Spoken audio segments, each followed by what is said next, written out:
cách mày chơi crop giờ đây cô mày về hà nó ta cồn với ở thời với tê bong ôn là còn cồn sạt đấy cái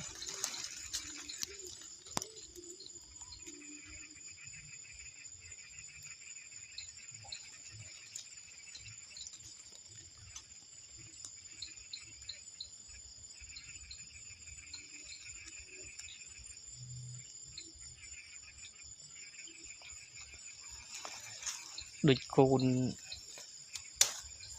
cọc hay là cồn ấy thế mọt sụt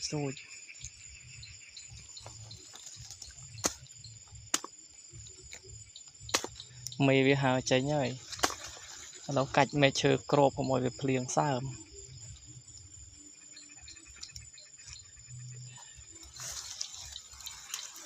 nó cách mày chơi crop ấy